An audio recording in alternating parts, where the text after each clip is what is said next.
सतारा मुल्कांद तेरा फरसादे हर जाते सियां तो वोटा दालानी बुखा बांगी मिदिला दा सावतर राधा साध तरन मलदारा सारी पाव खना गिड़ जन्म बजांदिर थाना वरना दिल भंगे दफ्तारा मिडलाए कैसे तंद हमा तई सूरा तय नशकाम दिया गुड़ चापल दे बांधे मोरा तई गोठा बारी फांद दहा तई फांदानी गोने मना बाकी वती संबाद जता तई गोठा अंगूरी बरा चो जंदारी जाबा तई चाटा वाला दो गुरानी बूद खतवा तई फुटा तई संबासी दोरा बा तई रखा नरने ने वर्षों शराबा शकारा तई दफा दद्दा बाबारा तई मोड़ा दा नींद बोला तई यादा बुर्रो चला दर्दे दलिया चीड़ावा थई हथ गरे कंगाणा थई गोठा तारी दुलाड़ा थई सेना गा शीशा बला थई जीगा दारी फर गफा थई गुर गलेठे बुड़ दगा थई नोखा सीरानी बुरा थई गुरा नारानी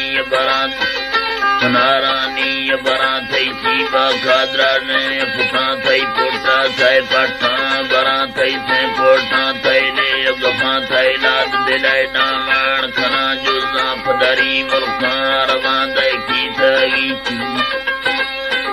पीछी आंद मना था ज्ञान नमो थानी गमा थई साल फिदुम्बा दी सगा मुर्गा मगोरो ठान सगा गुहारेंद्र सदा बरदी सगा मैं जम बाबा सी सगा सबनाद परी बोलायन मिडगल्ला ते कारांद मखाला दूर मगए नशकीर सिया दिल दोसा तानी दीरा बासा जान नमो साणी गमा ये दस्ता ताड़ी याद न जामर फौल पंखर पथ सरा तौटी बीमा थई सिला दौरी ला बीमा बठेड़ा चोटे गिरोहमा खोखारा बुल बुला तो मई चिमन तो और बीमा थई वतन मुद्दा मलादा सय सुखन वर थंगाला नस्तान भजन दिल जी हारा सड़बी बदन तो सूरा था सोनी दमई रात गुसती यार लय मा तो कारी तो समय बल्ली मुरीस्या कुआ तय मंदव वजन खानी अथवा थौरिंदणी यानी सरे सदी पदी दाला भड़े दंग बेन गजरे विह पशैद लुगोरानी नवे दिलिये माना कै सौजाद सरा कदय मानिश तवो बाजू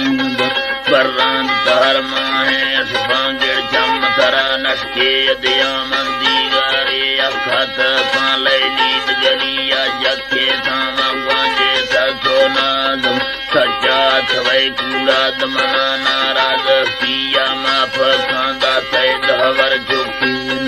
फर्रो थई बीमारे जिया गुंडेंद घड़ी वस्तो हमादी कप्त गुंगड़ दो वसार सी परी दिल वाजा सांसी गांद मखन मांदीदा गर्बोंद हमा बंदा मेरा गुड़ गुड़ जागे रखांद वाला मड़ दीदा ये गारा नवा मसंगा थई काना